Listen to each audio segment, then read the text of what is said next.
놀랍게도 이분이 과거에 심각한 알코올 중독자였다고 합니다. 폐쇄병동에 입원을 시켜야 할 정도로 심각한 수준이었다라는 거죠. 반갑습니다. 송지준입니다. 오늘 저는 배우 김민경 씨에 대한 이야기를 해보도록 하겠습니다. 여러분도 잘 아시는 것처럼 이번에 참 가슴 아픈 소식 한 가지가 들려왔죠. 바로 중년 배우 김민경 씨가 우리 곁을 떠났다라는 소식이었습니다. 우리의 가슴을 더 아프게 했던 것은 김민경 씨가 너무 일찍 우리 곁을 떠났다는 겁니다. 향년 61세였죠. 저는 그런데 이번에 김민경 씨에 대한 소식을 접하고 좀 흥미롭게 생각했던 부분이 있습니다. 김민경 씨가 사실 배우로서 생각해 봤을 때는 대중들에게 그렇게 알려져 있는 분이 아니었거든요. 뭔가 우리 곁을 떠나게 됐던 사연이나 아니면 배경이 특이해가지고 사람들이 관심을 가졌던 것일까? 그것도 아니었죠. 구체적인 이유와 장소까지 전부 다 공개가 되지 않았습니다. 그 저는 궁금해졌습니다. 도대체 무엇 때문에 대중들이 김민경 씨가 우리 곁을 떠났다라는 사실에 대해서 그렇게까지 관심을 많이 가질까? 찬찬히 그래서 제가 김민경이라고 하는 사람이 어떤 인생을 살아왔는가 그 과정을 살펴보니까 그 이유를 알 수가 있었습니다. 해를 품은 달에도 출연하셨고 옥중화에서도 출연하셨고요. 그리고 영화 타짜에서는 고니의 엄마 역할도 맡으셨습니다. 그래서 지금까지 김민경 씨가 출연한 작품들을 쭉 보시면은 의아할 정도죠. 어떻게 이렇게나 다작을 했는데 대중들에게 그렇게 알려지지 않았을까 싶을 정도로 정말 다양한 작품을 소화하셨습니다. 근데 김민경 씨의 연기를 보면은 한 가지 공통점이 있습니다. 바로 따뜻하고 인자한 중년 엄마의 역할을 상당히 많이 맡으셨다라는 건데요. 어떤 배우들은 연기하고 있는 걸 보면은 가식이다 이렇게 느껴지는데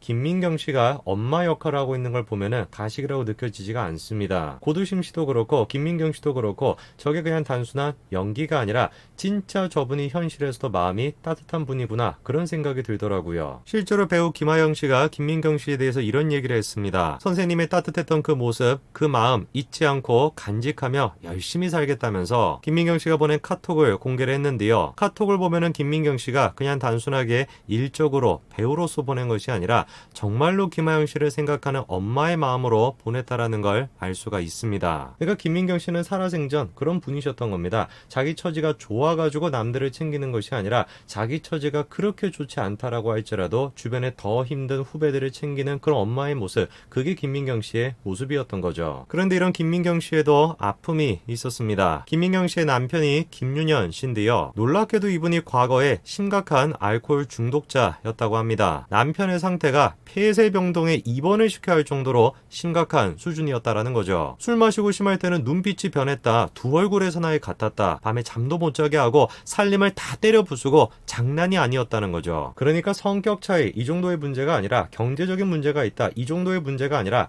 알코올 중독이었다라는 거예요. 술만 마시면 막 눈빛이 변하고 무슨 막 가전제품 같은 걸 다 때려 부수고 난리가 났다는 겁니다. 아시는 분들은 아시겠습니다만 알코올 중독이 정말로 심각한 문제입니다. 이게 남편의 의지가 있다라 그래서 고칠 수 있는 것도 아니고요. 주변 사람들이 도와준다라 그래서 고칠 수도 있는 게 아니에요. 오히려 도와주면 도와줄수록 더 상처를 받고 더 실망을 하게 되는 거, 그게 알코올 중독입니다. 근데 제가 주목하는 게 뭐냐, 저게 지금 언제입니까? 결혼하고 난 뒤에 남편의 저런 사실을 알게 된 게 아니라는 거예요. 결혼하기 전에 연애를 하고 있었을 때 남편의 그런 상황을 알았다라는 겁니다. 그럼 질문이 드는 거겠죠. 아니 그렇게나 심각한 상태라는 걸 알고 있었는데 어떻게 결혼을 했을까? 놀랍게도 그 답은 배우 김혜경 씨였습니다. 알고 보니까 김민경 씨의 절친이 김혜경 씨라고 해요. 그리고 김민경 씨가 결혼하는데 은인 같았던 사람이 김혜경 씨였다고 합니다. 도대체 김혜경 씨는 김민경 씨한테 무슨 얘기를 했길래 김민경 씨가 자기 애인이 알코올 중독이다 라는 사실까지도 인내하고 결혼할 수 있었던 것일까요? 너무 서로가 힘들고 역경을 겪어서 포기할까라고 생각하는 찰나에 김혜경 씨가 뭐라고 했다는 겁니까? 사람 하나 살린다 생각하고 만나라 라고 하는 말에 마음이 움직여서 결혼하게 됐다는 거죠. 남편의 알코올 중독 때문에 도저히 참을 수가 없다, 도저히 내가 이 사람이랑은 결혼할 수가 없었다 라고 포기하려고 하는 그 와중에 김혜경 씨가 뭐라고 했다라는 거예요? 저 사람을 사랑하기 때문에 결혼하는 것이 아니라 저 사람을 살리겠다라는 생각을 가지고 결혼해라, 이렇게 얘기했다는 것이죠. 김미경 씨는 왜 남편과 결혼을 한 겁니까?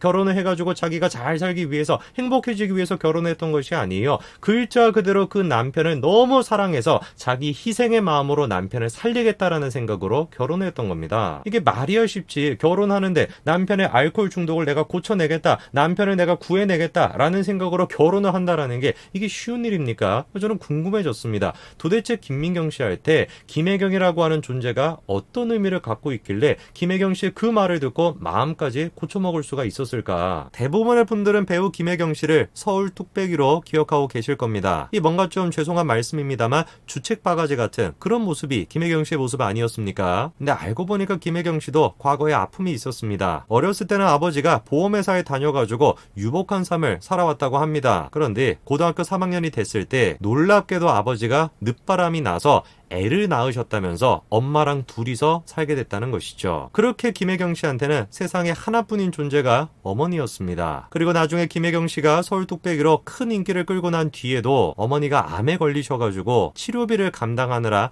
밤업소 일을 했었다는 것이죠. 김혜경 씨가 김민경 씨한테 했던 충고가 뭡니까? 결혼이라고 하는 것은, 사랑이라고 하는 것은 남을 통해서 내가 행복해지기 위해서 하는 것이 아니라 남을 행복하기 위해서 나를 희생하는 것이다. 그게 김혜경 씨가 김민경 씨한테 했던 조언입니다. 근데 그런 조언을 누가 실천하고 있었던 겁니까? 김혜경 씨 본인 스스로가 실천하고 있었던 겁니다. 그렇게나 김혜경 씨 본인 스스로도 힘들었음에도 불구하고 가족이라고 생각하고 동생이라고 생각하고 계속해가지고 돌봐줬던 것이죠. 저런 모습을 보면은 김혜경 씨가 됐건 김민경 씨가 됐건 참 닮은 모습이 많은 것 같습니다. 김혜경 씨한테 사실 김민경 씨는 생판 남이죠. 그렇게 남인 사람을 가족같이 생각하고 챙겨줬다는 겁니다. 자기가 너무 잘 나가고 있어가지고 돈이 막 남아 돌아가지고 그래가지고 김민경 씨를 챙겨준 것이 아니라 자기 또한 마찬가지로 엄마의 치료비 때문에 밤업소를 다녀야 되는데 그런 상황임에도 불구하고 김민경 씨를 챙겨줬다는 겁니다. 그런 모습이 있었기 때문에 이제 모든 것들을 포기해야 되겠다라는 그 순간에 있었던 김민경 씨한테 변화를 만들어낼 수가 있었던 겁니다. 김민경 씨 또한 마찬가지죠. 남편과 결혼하기 전에는 사실상 생판 남인 거 아닙니까? 그럼에도 불구하고 김민경 씨도 자기 희생의 정신으로 이 사람과 내가 결혼해가지고 행복해지겠다라는 생각을 갖고 있었던 것이 아니라 내가 결혼해가지고 이 사람을 바꿔야 되겠다라는 희생의 정신이 있었고, 그리고 실제로 남편이 어떻게 됐습니까? 끝까지 자기가 중독자라고 하는 사실을 인정해오지 않았는데 김민경 씨 덕분에 중독자라는 사실을 인정했다라는 거죠. 그렇게 인정하고 나니까 병이 낫게 되더라는 겁니다. 저는 김민경 씨가 살아왔던 이런 식의 배경 때문에 특히나 지금 같은 사회에 많은 사람들이 김민경 씨가 우리 곁을 떠난 거에 대해서 아쉬움과 관심을 갖는 게 아닌가 싶습니다. 요즘처럼 혼란스러운 시기에 모든 사람들이 하는 얘기가 뭡니까? 젊은 사람이 됐건 나이가 드신 분들이 됐건 모두 같이 한 목소리를 지고 하는 얘기가 뭐예요? 세상이 바뀌어야 된다라는 거예요. 세상뿐만 아니라 주변 사람들도 다 바뀌어야 된다라는 겁니다. 어떻게 해야지 우리가 세상을 바꿀 수가 있을까요? 어떻게 해야지 우리가 내가 사랑하는 사람, 너무나 사랑하는 저 사람을 바꿀 수가 있을까요? 우리는 그 사람을 바꾸겠다라고 하는데, 사랑하기 때문에 바꾸겠다라고 하는데 그렇게 할수록 멀어지기만 하지 않습니까? 그 답을 김혜경 씨와 김민경 씨가 주고 있는 것 같아요. 내 이익을 위해서, 내 행복을 위해서 그 사람을 바꾸겠다라고 한다면 그 사람은 바뀌지가 않는 것이죠. 그 사람을 위해서 나를 희생하겠다라고 생각을 했었을 때 그 사람이 바뀔 수가 있다는 겁니다. 한번 생각해 봐야 될 것 같습니다. 특히나 요즘 같은 시절에 뭐도 바꿔야 되고 뭐도 바꿔야 되고 뭐도 문제고 온갖 것들을 지금 바꿔야 된다라고 하는데, 그렇게 바꾸겠다라고 하면 할수록 그 사람과의 관계가 멀어진다라고 한다면 혹시 나 또한 마찬가지로 내 이익을 위해서 그 사람을 바꾸려고 했던 것은 아닌가, 그 과정에 내 희생이 없었던 건 아닌가 한번 생각해 봐야 될 것 같습니다. 오늘까지 말씀드리겠습니다. 감사합니다.